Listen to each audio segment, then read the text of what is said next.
I make a motion to approve the minutes. Is there a second? Vote. All in favor say aye. Aye. Motion is carried. The minutes are approved. Okay, our next issue is a carryover from the variance request from Nicholas Diallo, who's seeking a variance on having a pool in his front yard for his residence that he plans on building at 614 Highway 98. And since Elizabeth and Dawn were not here last week, before we go into this, let me briefly go over the facts as we ascertained them to be last week. And then if I've left something out, or Jack, if you see something different, you can basically tell me before we go into the public meeting. Okay. First of all, Mr. Diallo has spent a considerable amount of money with the architect in planning his property.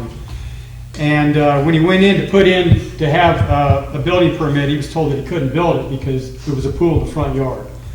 Okay, according to LDR section 2.04.03, pools are only allowed in the side and the backyard. Okay, there are two other homes currently on US 98, 404 and 14 US 98 that have pools in the front yard. However, nowhere can we find whether variances were approved for these things or not. So we don't know what the status of that was. I could address that, if you would let me, please. Sure. If you look at the picture there, that one is 404 Highway 98. You can see right there where the pool, that is the front of the house, so that pool is not in the front yard. That's on the side. The one at 14 Highway 98, the pool again is on the side yard, not the front yard. The Yale Governor, side yard. The View, it's on top of the roof, so it's not in the front yard at all. Paradise Shores, not in the front yard. There is no front yard. That's behind the front setback of the property. Looking at the summer house, that's on the side and it's on the roof.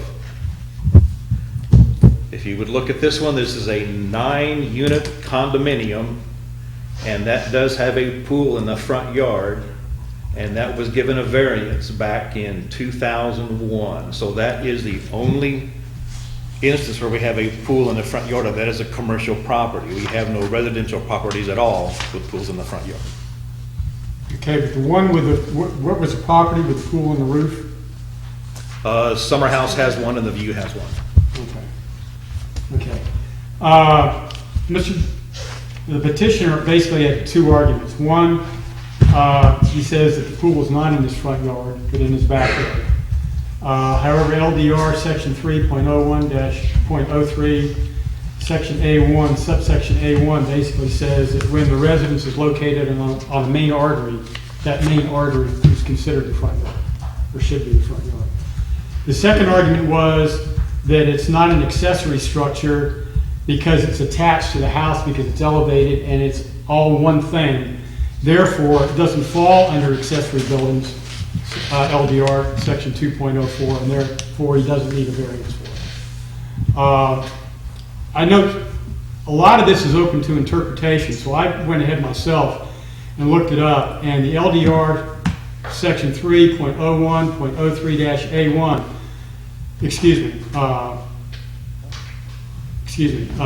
LDR section 1.06 basically says if there's a problem with the interpretation of the LDR, that sole responsibility falls to the city administrator based on how he views it in accordance with the comprehensive plan.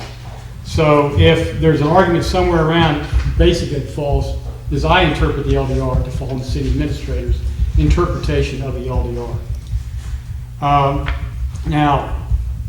We find that the petitioner has further facts and analysis in support of his argument. So before we go anywhere else, I'd like to give Mr. Diallo an opportunity to present those additional analyses to us. Thank you.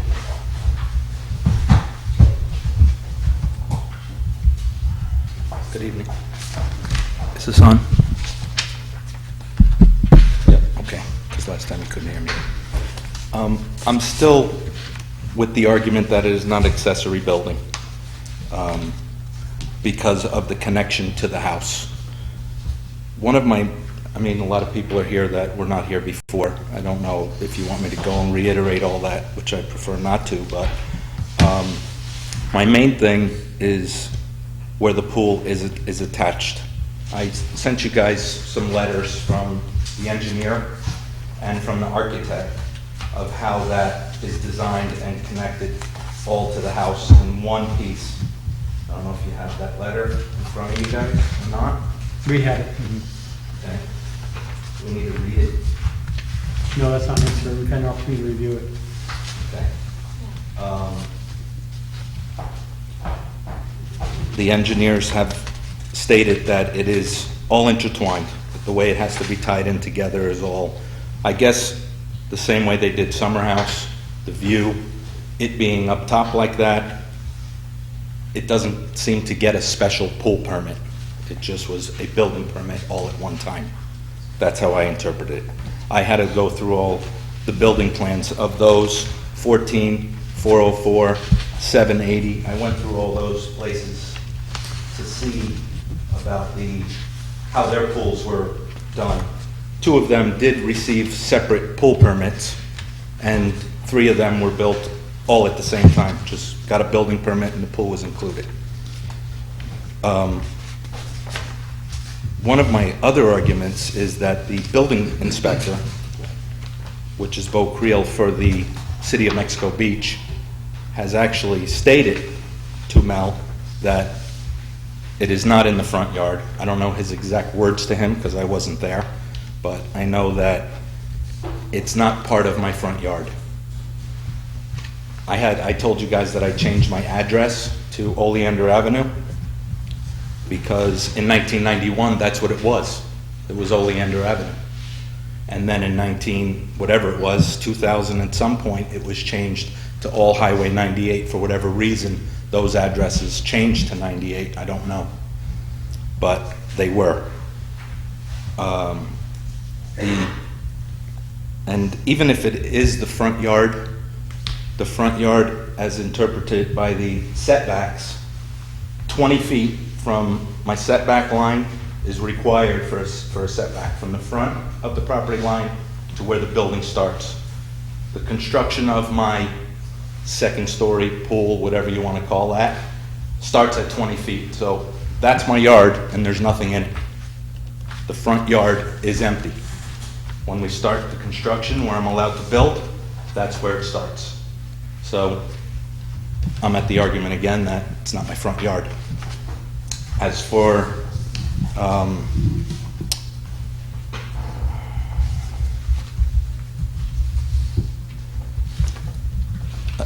quick question also is, his argument is the arterial highway.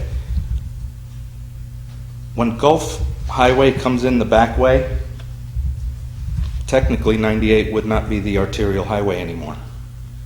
If I waited 3 years, that would not be the arterial highway. It would now be the Gulf Highway that goes across the back, and it wouldn't be the front yard, or it wouldn't be connected to that.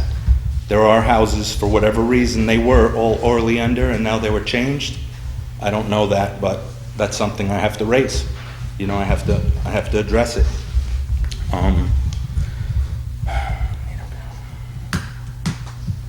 No one knew the answers. Mel just answered some of them. 2 of those homes, there was just a pool permit issued. They are facing the beach. The way my house is constructed, it's just like you showed on the view. Shoreline. Huh? Paradise Shores. Paradise Shores, Not a front yard. where it's set in. It's the same exact thing. That pool is set right on 98. And the view is set facing 98, even though it's 30 feet in the air, mine is 8 feet. It's not really visible.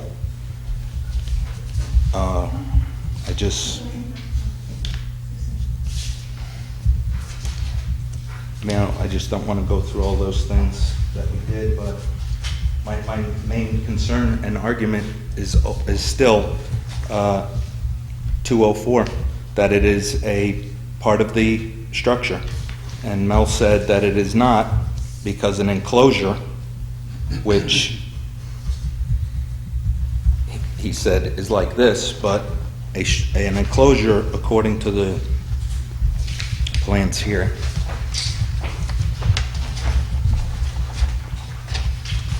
is surrounded by a concrete wall, which is 20403C. You guys have that with you? I don't know. I have it here somewhere. Accessory structures, so, let's see, B, shall comply with standards and principal uses unless exempted.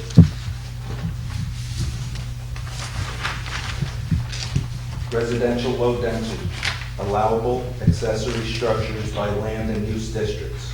Tool sheds, garages, greenhouses, storage sheds, pools, and hot tubs.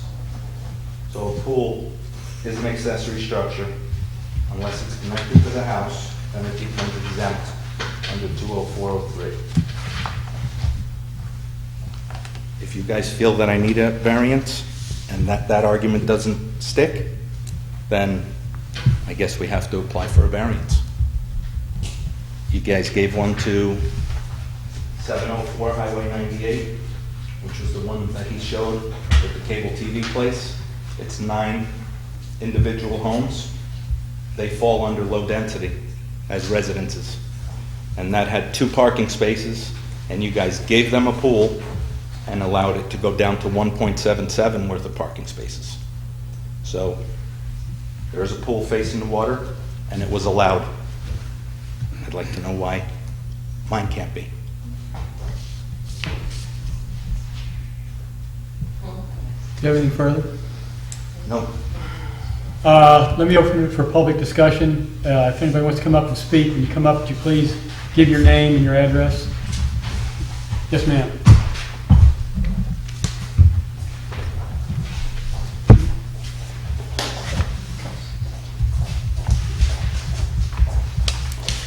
Shirley Miller, 6th and Oleander. I'm a past member of Planning and Zoning Board. We're not discussing, as the gentleman seemed to indicate, commercial. We're discussing residential. Variances are for uniformity in the City of Mexico Beach housing. Variances are not to be given for the pleasure or convenience of the homeowner, but for the hardship it would create upon the homeowner if not granted. I am all for pools and beautiful homes in Mexico Beach. I'm all for growth. I'm all for business and beautification. But when people reverse addresses from one side of their property to the other, to call the back the front, for the sole purpose of avoiding the laws and setback ordinances, for the sole purpose of pleasure, then I have to speak up.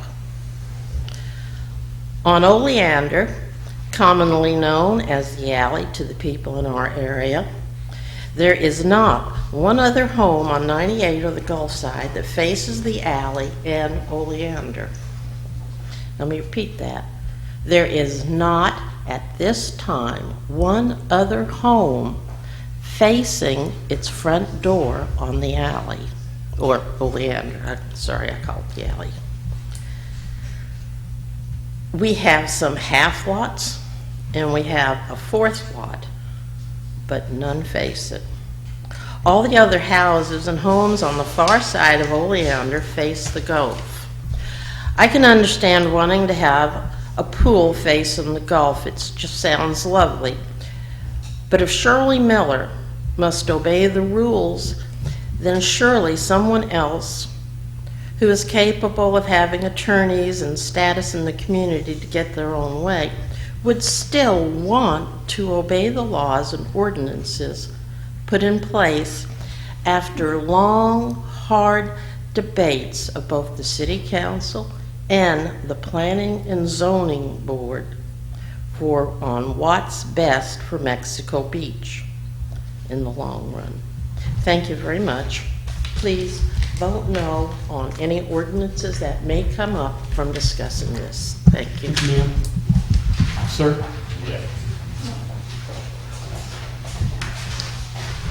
My name is Michael Moore. My family has owned 608 U.S. Highway 98 since 1949.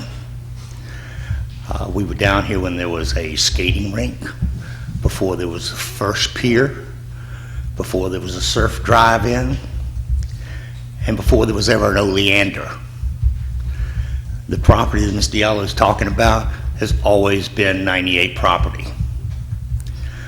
When I came down in July, I was informed of my tenants, and I came down and talked with Mel about the runoff from Ms. Diallo's property after he had dirt put in there.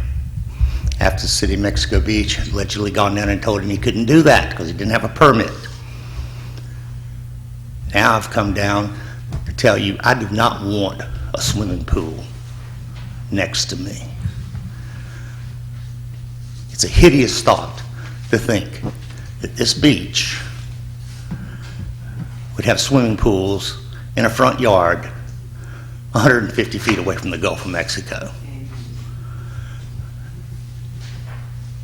To me, it's just ego-driven. There's no reason for it. Mr. Diallo has 2 lots. It's not a one-lot place. He bought 2 lots.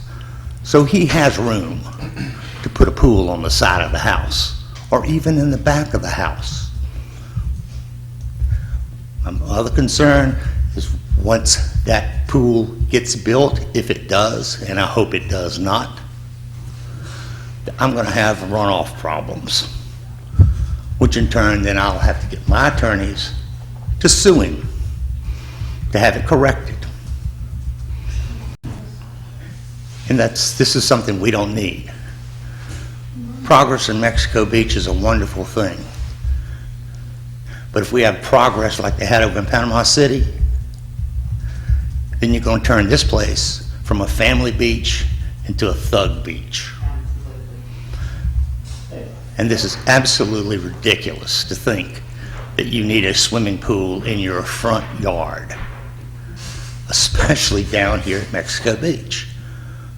And especially when the ordinance says you can't have it. And so I hope that you gentlemen and ladies will take serious consideration in thinking about this, in setting a precedent. Because I don't think that you want every house fronting 98 to have a swimming pool in it. By giving this variance, you're going to open up a precedent. And once the genie's out of the bottle, you're not going to stuff him back in. I came down here on the 14th to talk to the city council. That was Valentine's Day. I left my wife in Tallahassee so I could come down here and express my displeasure. And my hope that y'all would vote against that. He has enough property that he can build a swimming pool if he has to have one. It does not have to be in the front of a property. And he needs to look at what the continuity of this beach really is and become a member of Mexico Beach rather than just an outside participant. Like I said, my family's been here since 1949. We're not going anywhere. And if I have to come back, I will come back. If I have to bring my lawyers, I'll bring my lawyers. I'm retired, so I don't have a whole lot to do except look at what I have to do to maintain 608 US Highway 98 as it was in the beginning, as it is now, and hopefully as it will be in the future.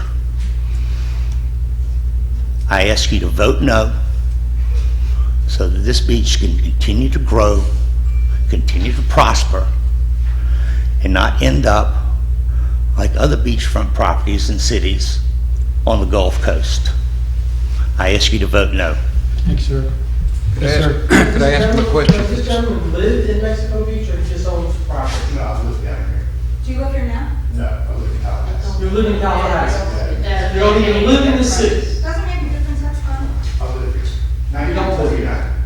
Okay, we don't need to get in an argument about this. Okay. Others?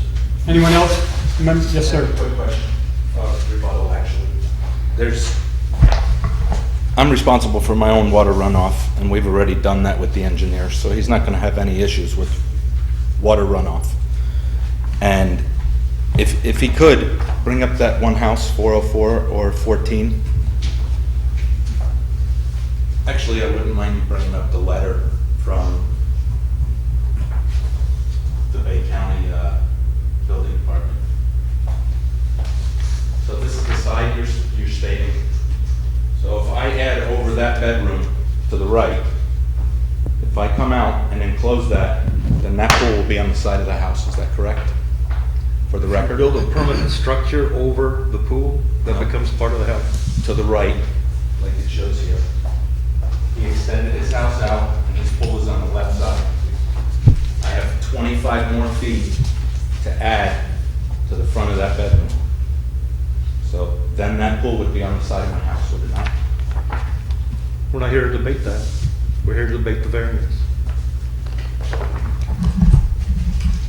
Can you bring up that letter from the building department in the packet that I sent you?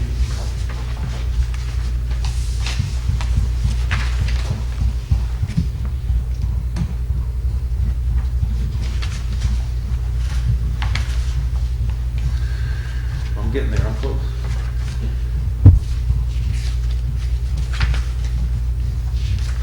Is it Mr. Ferris? Yes. He sent me this address. He's the building inspector for Bay County. And he said that he did not have to charge me to change my address to Oleander Avenue because it was, the original address was issued in 1991 as Oleander Avenue. So maybe your home was 67, that house was Oleander Avenue up until 1991. If I could add to that. Let's let the public know, get done, and then we'll come over to you. Yes, ma'am. May I make one comment? Yes, ma'am. Please address the microphone.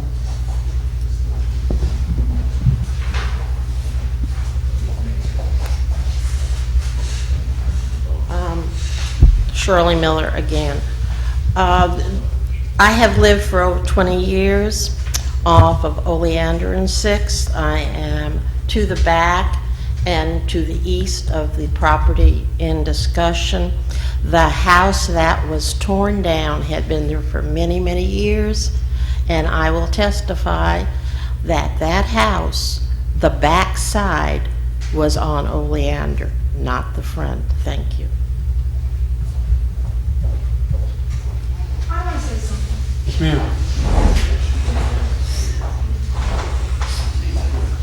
Teresa DeLallo. It's my house that we're trying to build here.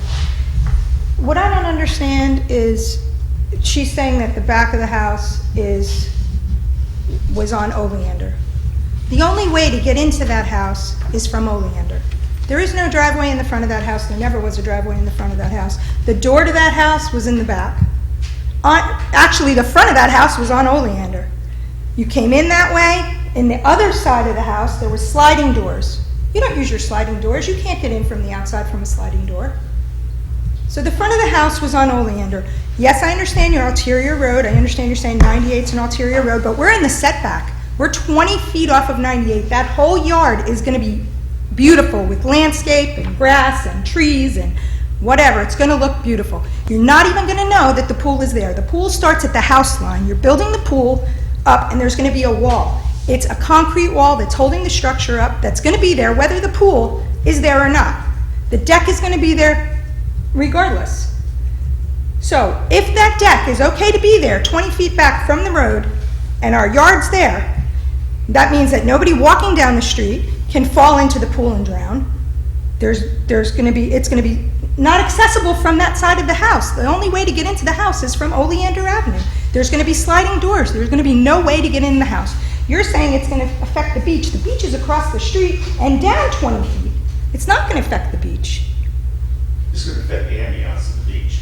Your ambiance of the beach is going to be beautiful, just saying. Excuse me, sir, she has the floor. I don't want to get Thank involved you. in an argument here. But all I'm saying is, if the deck is there and there's no pool, then everything's fine, we're issued our permit. What is the difference? If the pool goes on the deck, which you're not even going to see, 8 feet up in the air, You'll never even know there's a pool there, exactly like Paradise Shores. You don't know that there's a pool there when you're driving by. You never know that there, I've never seen anybody swim in that pool because it's so high up that you can't see. And that is the whole purpose. I don't want a pool in the front of 98 where people are driving by and can look at me in the pool. That's the whole reason. And the back of the house is where you're saying is the back of my house is the front of my house. That's where my driveway is. That's where the mail comes. That's Oleander. That's where it all happens. So that's why my confusion. We built it the way we built it because that's the way it was before. And we tried to save the old house. We wanted to save the old house, but it's not structurally sound to put the second floor on. And we needed more space. We came to Mexico Beach. We love Mexico Beach. We bought 2 condos in Mexico Beach. It's not just the house. I mean, we have a business in St. Joe. We have a business in Panama City. We want to be here. This is what we want. We love this area. We're not trying to hurt anything. We want to live here like everybody else. I just want a fair shake. I don't understand why you're saying a pool is something out of the ordinary. It's not. It isn't. There are so many pools. This is Florida. You have to have a pool after you get home from work to get into, and you can't go in the ocean at 7, 8 o'clock at night and get eaten by a shark. You got to get in the pool. You got to cool off. That's what you have to do. I'm sorry. I don't understand why this is even I know you have rules, and we want to go by the rules. We're trying. That's why it's part of the house. It's part of the structure. It's not separate. That's all I have to say. Yes, sir.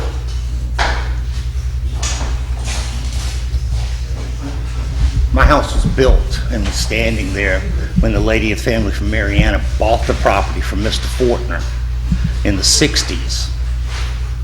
They built the house, the front of the house was on 98. They left the bushes up to cover the house so it wouldn't get all the salt spray, water, and things like that, and sand from the beach. They used the back of the house as their entrance when they were coming down from Mariana. They have used the front of the house. My mother let them put a trailer on the side of our property so that the man that built that house originally could live there while he was building their house. That house has been on 98 since it was created. If you go back and you look at the original deeds, you'll see that Mr. Fortner had them listed as 98. The pool doesn't need to go on the front. It can go on the side. They have enough property. What is it? Probably 100 by 150. So they can put a swimming pool on the side of their house. They don't need to have a pool in the front yard. Any other member of the public?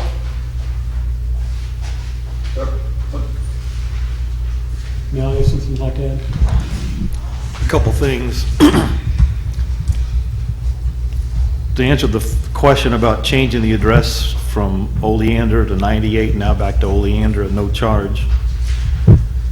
Later that year, 1991, the LDR came into existence. So that's when things were established. Also, Mr. DeLallo circumvented the normal way to change an address. The way to do it is to go through Royce in the building department, who then works with Mr. Ferris in the county. Mr. Ferris has been notified that he needs to work with the city before things go forward in Mexico Beach, because we don't want to approve things that aren't approved by the P&Z and the city council. Also, I checked all the addresses, as Shirley had indicated earlier. The 600, 500, and 400 blocks of Highway 98 all have Highway 98 addresses. And also, just looking at common sense, that's the front elevation, less the pool deck. So by their own plans submitted in our office, that's the front yard. That's a side view of the house. To me, this area right there is the front of the house. The deck is not a structure with an overhang on it.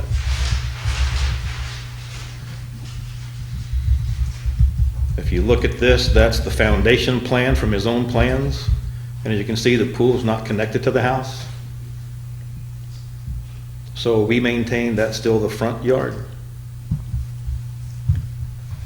Mr. And- DeLallo, would you like to rebut? I actually sent in my letter to everyone that it was an error, and they had the rear elevation, they had it incorrect. Because my front door is on Oleander Avenue. So I drive in, park the car, and walk into the door.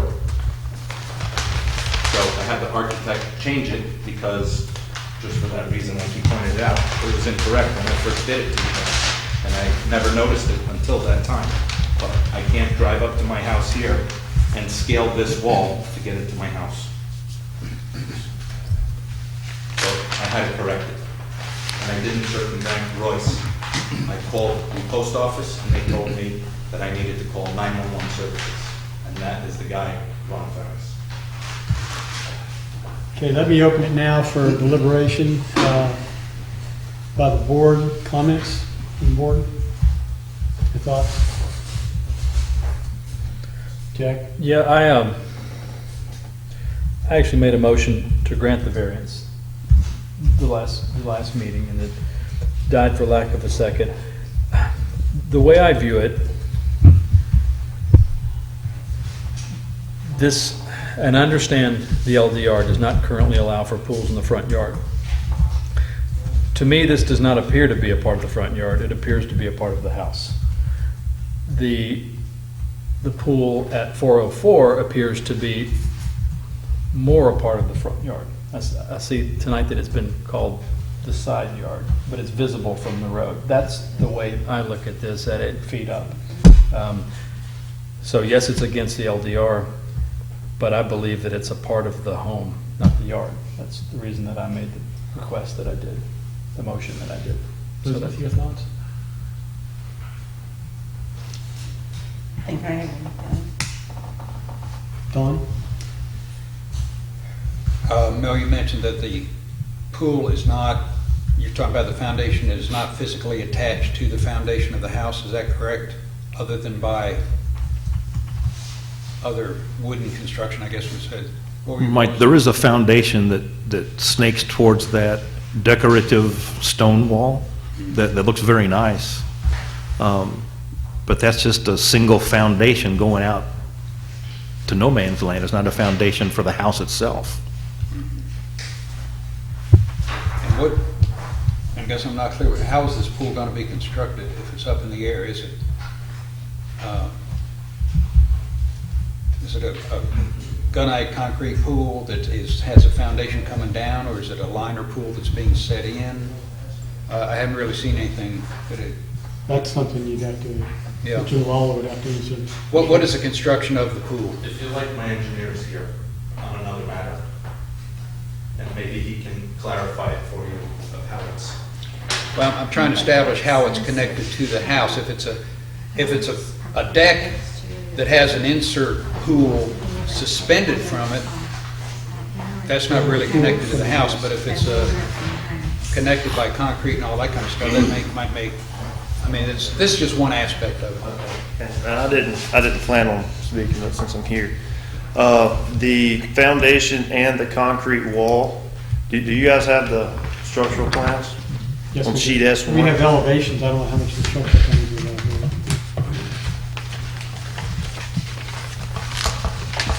here. We just have the elevations today.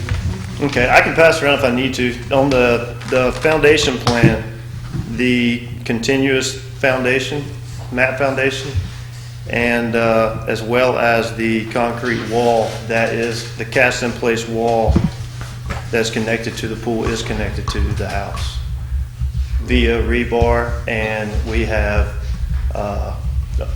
development links that we have to go by per the ACI 318 code, and the minimum is 40 bar diameters. There are corner bars, turn 40 bar diameters into the wall, all the way at 18 inches on center, I believe. I don't have the detail sheet, but on the wall as well as the foundation.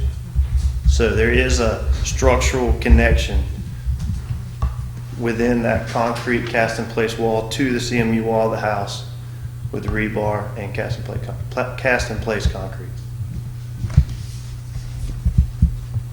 Does that satisfy you, George? Yeah, that explains it. So it will be a continuous structure? Yes, ma'am. Another comment I had about this whole business of changing the address to Oleander. You mentioned on a couple of blocks on 98, I went to the tax assessor site before I came here, and I looked every other lot down to 386. The address is all Highway 98. Yours is the only one that claims an address on Oleander. Now, I understand that, and I understand you did that for a reason.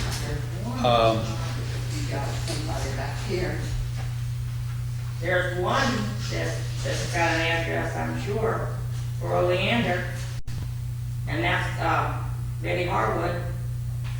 Okay, is that one of those small lots that does not go through to 98? Yes. For example, behind 404, there is a house that sits there on a very small lot. It's obviously going to be an Oleander address because it doesn't have any frontage on 98. It has a house in front of it. Yeah, the house with the pool is in front of it, yeah. I walk by there every day. I live down that way, so, yeah. But all the other ones are 98 addresses. So, I don't know. Hey, to me, the LDR is quite clear on this. Changing the address doesn't make any difference. The house is on arterial highway. We're not talking 3 or 5 years down the road. We're talking today. So the front of the house does front 98. And as far as interpreting whether or not it's an accessory structure under the LDR, we have to defer to the definition by the city administrator as to what an accessory structure is. Therefore, it is, under his interpretation, it is an accessory structure. Now, I don't know what the intent of the council was when they denied people the opportunity to put pools in the front yard. I really don't know. Looking at the plans, I think it meets the intent of the comp plan, is that it's going to be a beautiful structure. You've heard the petition talk about be well landscaped. It looks like it's going to be an addition and really make that frontage on 98 look really good. But that's not the issue here. Because the issue is we have to make a decision based on what the LDR says, regardless of what our own personal feelings are. My own personal feeling is putting that structure on 98 would actually improve the appearance and improve the neighborhood. However, that's not our task. Our task is to do what the LDR says. My gut feeling tells me, yeah, I think we ought to approve it because I think it would really improve the neighborhood. But the LDR tells me I can't do that because I've got to do what the LDR says. So that's kind of my feelings on the thing. And remember, we are only making a recommendation to the city council. That's correct. It's up to the city council. That's correct. But as you say, if it violates the LDR, then we either have to grant a waiver, an exemption, or whatever to the LDR, or just pass it to the city council and let them decide to do it. And if you look at the things we have to consider in granting the variance, as far as creating, let me pull these out. Granting this would give him a special privilege that nobody else enjoys. 708 has it. There's no special circumstances involved. He can change his plans, so he can still make use of the property if we don't grant the variance. There are no special circumstances involved here with that piece of property over any other piece of property. He can still make reasonable use of the land, and it's by no means going to create a financial hardship. Although you could address, developing additional plans are going to cost him $3 or $4 more grand or whatever, but whatever he's going to put into that, I don't think that's an extreme financial hardship. So I don't think his request meets any of the things that we have to consider when we grant a variance. I tend to agree with that. It looks like going to be a beautiful house, and I appreciate that you want to put the pool up, have it screened and all that, but the LDR and the precedent of having a pool literally, let's not call it the front yard, let's call it the yard on Highway 98, which, I know those 2 residential pools. I don't count the one. The one on 7th Street that has the 9 condos, that's a condo development that they let put one in across from Toucans. Paradise Shores is a condo. As far as individual houses go, the only 2 I know of are 14 and 404. You can't even see the one at 14 because of all the trees. And 404, yeah, it's in the L shape. You can call it a side pool, you can call it a front pool, but it's been there since 90. About when was it? 2004, I think. Right before we built our house, they built theirs. And, you know, it's nestled in there. So, Okay. Do I hear a motion from the board to either approve or deny? No, I've spent a lot of time thinking about this, and what I'm hearing is, and what I've seen tonight, and I think Mr. DeLarlo brought it up, that if that pool were repositioned in such a way that a little bit of that house jutted out in front of it and became the front of the house, as is the one, I don't know if the address is 204 or 404. 404. Perhaps that would be compliant. I'm not sure, but I thought that pool was in the front of the house, and it's been interpreted as the side of the house. You can see it from the front. But if this were reconfigured such that the pool were pulled back and the house was pulled out, that might be a different situation. or redesign, put the pool on the side of the house. You've got a double lot. I know it would involve redoing the plans, but you could have a pool on the side of the house where you could come in, jump in the pool, and you could still see the Gulf from the end of the pool instead of the side of the pool. I mean, there are options that way. So, Do I have a motion from the board? I make a motion to deny the variance. To recommend denial? To recommend denial. Is there a second? Based upon the LDR. I'll second. Call for a vote. Mr. Coakley? Okay, am I voting yes on my recommendation? Yes. Yeah, okay, I'll vote yes. Ms. Wilbur? Yes. Chair Bush? Yes. Mr. Kerrigan? Yes. Okay, moving on to our next item, which is the reviewing the development order for the Ocean View subdivision. The first issue is to determine whether or not we have jurisdiction over the matter. Is there anybody here that believes that we don't have jurisdiction over the matter?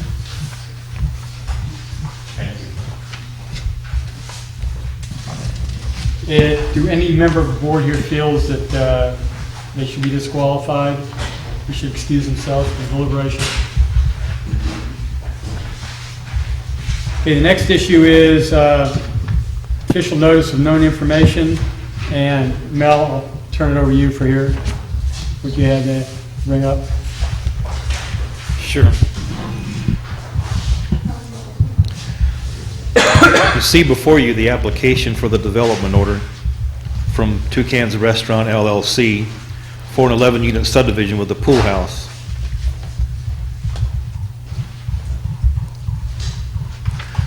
One of the things that stands out without question is the small nature of the lots. If I get to a map here.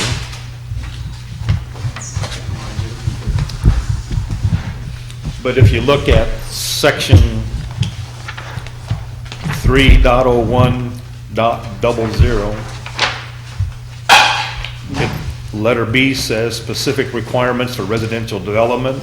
There is no minimum lot area for individual lots within a residential development, provided that all the following requirements are met. Number one, the land area for the total project is sufficient to meet standards of this code. The gross density area should not exceed those in the code.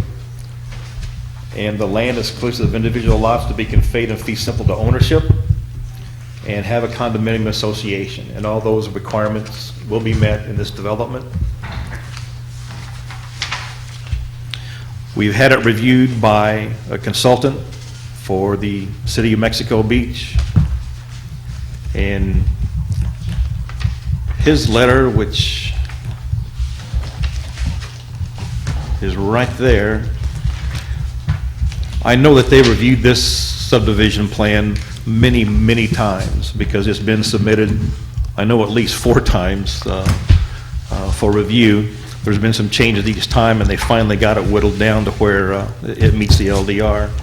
So without question, our consulting engineer says it meets the LDR requirements. And so at this point, it's up to this board to ask any questions to the petitioner to see if there's any issues that might be arisen. Before we do that, is any of the members of the board had an opportunity to look at the property, and if so, when and where? I've driven by it, I ride by it all the time because I live on 3rd Street, so it's right on 8th Street behind the Paradise Shores. I've not actually set foot on the property, but I've gone by there and envisioned, ever since the first idea of putting houses there, and I've said, oh, yep, yeah. Well, I live at Paradise Shores, so I'm walk back there with my dog daily. Yeah. Same, I looked at it when this came before us previously. Same with me, when this first came up like 3 or 4 months ago, I took a look at it, I couldn't give you the time and date, so I think we've all had an opportunity to take a look at it. I have a question. At that time, wasn't it an issue of the number of units on the property? The number's been reduced, I think it was initially 16, was it? No? Yeah, the first time there was going to be a change in zoning, and that was a completely different animal. So they've scaled that back to where the density requirements are met with the current LDR. That's what. So they're gonna have fewer units than before? Correct. There were 15 or 16 in the previous one. And larger lots? Larger than it was, yes. I mean, than it was. yeah. Right. So if you have fewer of them, you can spread them out a little bit. Okay, let me turn this over to the developer. My name is Lance Watson. I'm with Southeastern Consulting Engineers, and I'm here on behalf of Mike Malerba for the Ocean View subdivision. And like Mel said, there's 11 residential lots proposed, and you all, I guess, have the plans, correct? Okay. Pool, restroom, at the pool, amenities, all on HOA property. And stormwater management facility, we've got the stormwater permit, we've got water and sewer permits already. We've gotten before we got the water and sewer permits, we got a letter from the City of Mexico Beach consulting engineer for approval of the water and sewer utilities prior to getting the permit, and then also approval, or I should say recommendation for approval for the development owner as well. And the allowable density is 6 units per acre, and then we got 2.01 acres, so allowable 12 units, and we have got 11. So we meet the LDR there.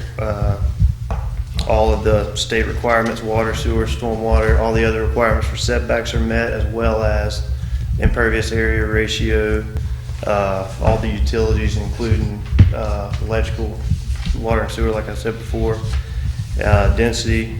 We've got the HOA, we've got all the requirements to meet the LDRs. In addition, I know a lot of people have a issue with the size of the lot, but per the LDR, there is no minimum lot requirement. What is the approximate size of the lots? Well, I can't read it on there, so I can't blow up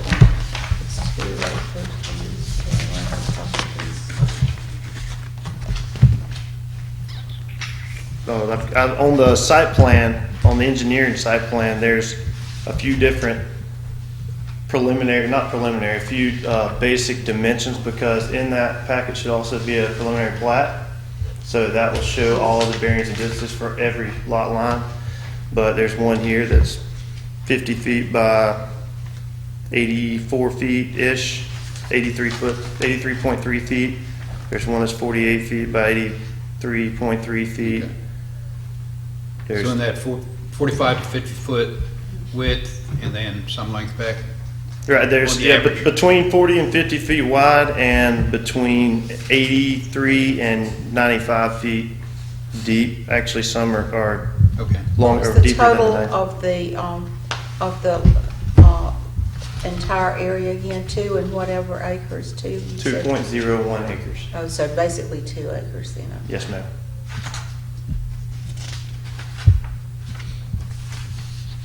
Anything else? Okay. Thank you. Open it to the public. Yes, sir. My name is George Williams. I have a place at 102 Paradise Shores, Unit 102. And the question I have before the Planning Commission tonight is twofold. You just turn down those people back there for an LDR reading on their pool, but yet you're gonna stand here and tell me that your LDRs don't tell you what size the lot should be. That means to tell me that if I wanna put a subdivision in, I can put as many houses as I want, because you're not coming to a conclusion about what size they are. This is nothing different than what he proposed to you, and we fought 3, 4, 6, 8 months ago, and you denied him, and then he went to the city council, and the city council approved him. And let me back up. That, before he got that approved, every owner at Paradise Shores was sent a signed letter by the city manager and the city clerk telling us what was going to go on that property. And we came, we petitioned, and the planning zone board denied him that request. Because what it is nothing short of what they're doing in Port St. Joe, which is renting those small condominium units that are right there by the port end. And at that time, he was going to put them all in there, and you were going to have to redo all your zoning ordinance because you were allowing him to do things that you hadn't allowed anybody else to do. Now, I don't know what the LDR is, but I sit on the city council where I live in Georgia, and I can tell you this LDR, if it denied those people the pool and you stood behind it, how can you have an LDR tell you that they're not even going to tell you what size lots these houses can go on? There's something wrong with that system, that you're going to use LDR at one time and then you're going to fall back behind him. I know he's got the property.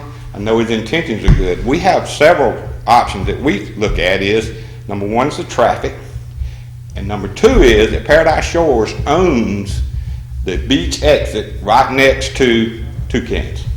And yes, you can argue that there is a beach exit that is down there, a public beach exit past Toucans. That being said, if we're going to force us to have to put a gate on ours and stop people that normally use that, or they're not people from Paradise Shore.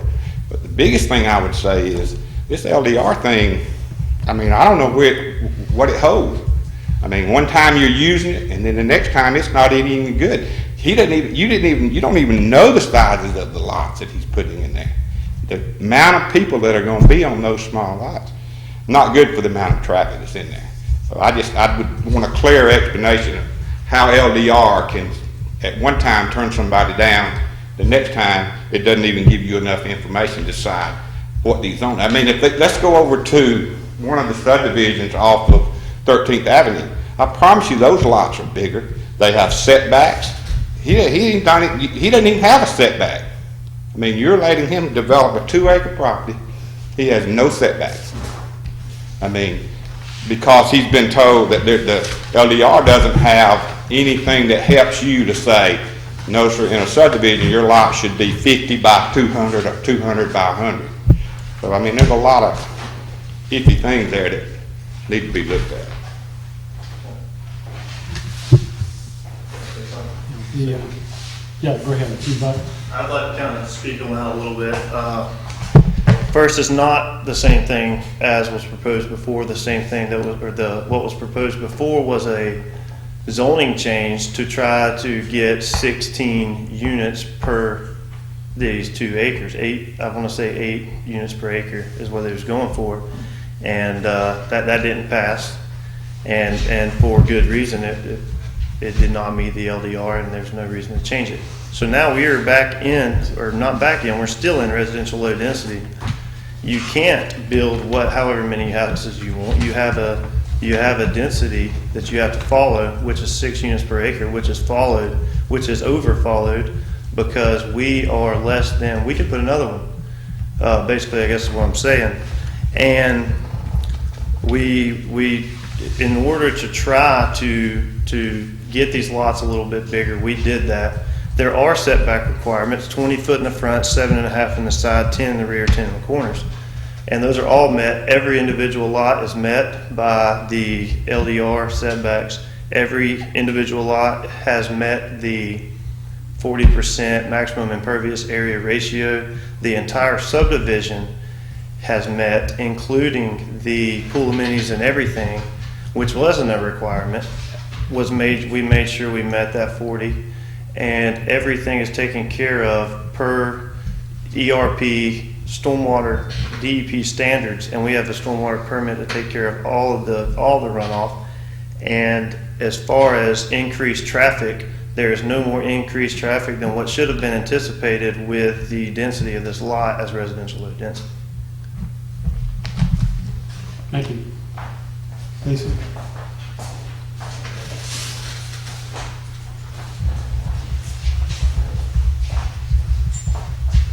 Lisa Logan, 402 Maryland.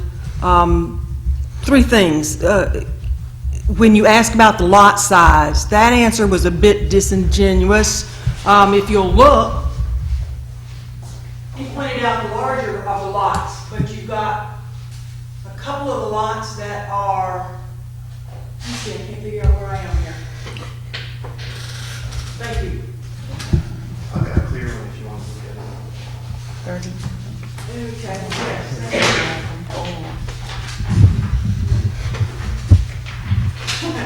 He says it's clear, I can't see it.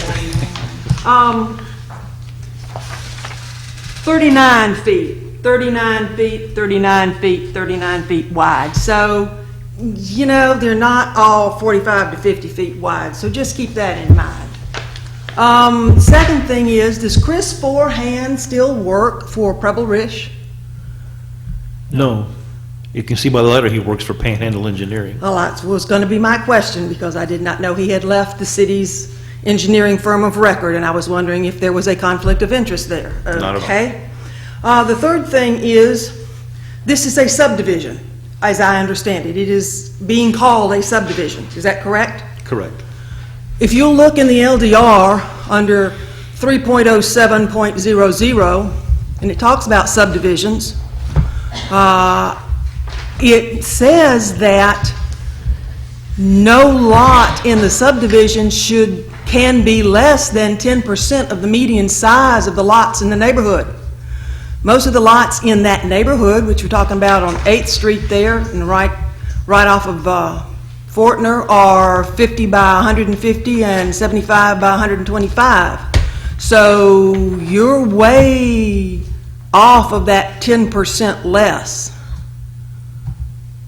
So that's something to consider. If I could read this, 3.07.00, the second paragraph, it says, lots created by a re-subdivision of an existing lot in a recorded or unrecorded residential area, zoned residential general or residential low density, shall be no more than 10% smaller than the median size of all other lots located in the subdivision on the same street.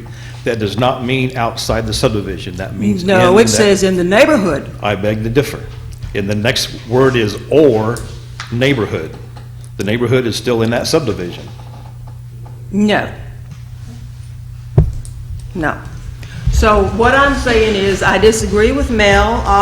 The neighborhood are the lots that are surrounding it, right there on 8th Street, and these lots are significantly smaller than the lots on 8th Street. So you need to look at this very carefully. Anyone else? Sir?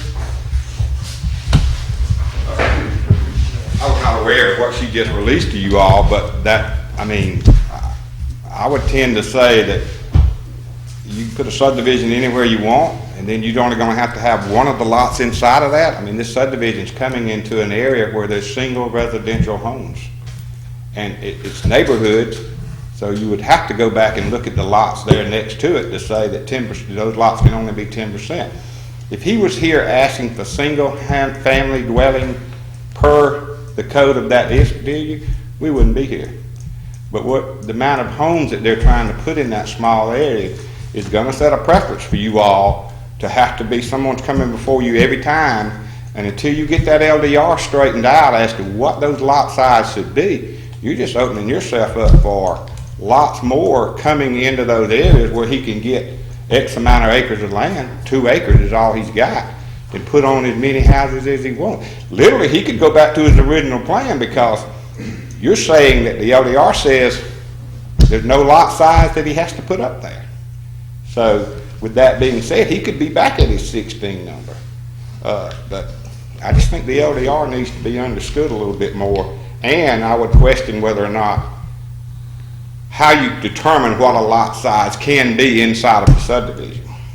I mean, that would be the question I'd want you all to answer back. How do you determine what size a lot can be inside of that subdivision? Sir Lance answered that question earlier, and it was that in this particular zoning classification, the density is what drives the size of the lots. The density in a residential low density is 6 units per acre. If you have 2 acres, you can have 12 units. 16 is not even this question right now. So 12 is what would be allowed under this current zoning, but they only are asking for 11. Any other members of the public? Discussion board? Well, let me kick this thing off then, okay? Bottom line is the development order meets all the requirements of the LDR. Correct. The LDR doesn't address what the owner can or can't do with his lot. If he wants to rent it, denying him the ability to rent it means he can't make reasonable use of his property. The LDR doesn't address that. The LDR doesn't address minimum lot size. So as far as the LDR is concerned, it basically require us to recommend that the development order be approved by the city council. However, my gut feeling is, like many members of the public, this is not something these small lots are not exactly something I want to see. But again, we need to make our decision based on what the LDR says, and I don't think the LDR gives us any choice but to recommend the council approve it. Agreed. Jack? I agree. One question, we're talking about, there's no definition of the lot size. What is the average square footage? What was the planned square footage of these houses? There was mention about the poured-in cottages. Are they going to be that size? What kind of house are they envisioning? 860 square feet. They are, and each lot is slightly different in size, but the allowed square footage of the house per lot is less than 40% of the lot size, because we have there would be a concrete driveway, which would make the houses significantly, well, in a percentage sense, not size sense, because the lots aren't very big, but significantly lower than 40% of the allowed size of the home because of the concrete driveway. And right off the top of my head, I don't know exactly, I want to say around 850 square feet footprint. I'm just curious. Do I have a motion from the board? Can I say one more thing? Sure. I know this came up the last time, and I know it's not an issue, but it's going to become an issue. And I was here the last time that this was argued, and I know it's not part of this business tonight, but as you all know, Toucan's parking lot is that currently where that is. And Toucan, without that parking lot, doesn't meet the city ordinances for the number of seats they have in that restaurant. Now, there was nobody could find in the ordinances or variance or anything that granted Toucan's the right to use that property as the parking lot. So it was just assumed that it could be done, and it was done. And the question we would have is where those people from Toucan are going to park. Sure. So For a few reasons, that's insignificant because, number one, the first variance request that was denied by Mike Malera was to use that as a parking lot. It's not zone commercial. It can't be a parking lot for Toucans. People can overflow park there just like they can on the side of the road or in their driveway or in their neighbor's driveway because it's physically possible, but it's not. You can't designate that as a parking area because it's not zone commercial. Number two, even less than commercial, it was attempted to rezone it to tourist residential, which was also denied, which still can't even use parking overflow for Toucans because, again, it's not commercial. Both were denied. The zoning change and the parking lot were denied, and so that is a non-issue. What is the position of the city at this point? For what? For this development order? It's not come before the city council yet. Can we make the recommendation and they decide what they want? Do I have a motion from the board? I have one more question, if I could. dimensions per lot there? 1.5 per lot. Every lot has two, and on the plans that you should have in your packet, as requested by the city engineer, there it is, the depiction, there's a detail 3D7, typical driveway plan that actually shows the availability of 2 parking spots required on every lot. Per lot. Yes, ma'am. So what is before us? What type of a motion? We either recommend that the city accept and approve the development order or disapprove the development order as it currently stands. Well, based on the fact that it meets the low density requirements within 6 units per acre, it meets the setbacks, I make a motion that the city accept this development order. Have a second? Second. Second. Vote. Mr. Copley? Yes. Ms. Wilker? Yes. Chair Bush? Yes. And Mr. Kerrigan? Yes. Motion is carried. Okay, the next issues are various and summary items. Based on the discussion we just had, I think it would be appropriate if we make a recommendation to the city council to amend the LDR to make a minimum lot size. Comment? I therefore move that we recommend that the city council address the LDR issue and come up with a minimum lot size for low density residential area, low density residential housing areas. Second? Second.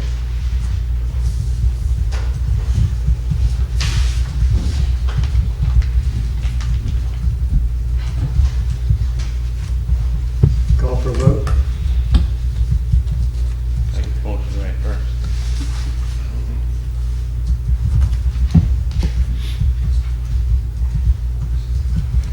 And it was in residential low density? Low residential, low density.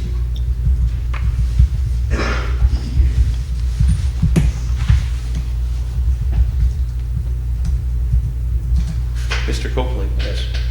Ms. Wilker? Yes. Chair Bush? Yes. Mr. Kerrigan? Yes.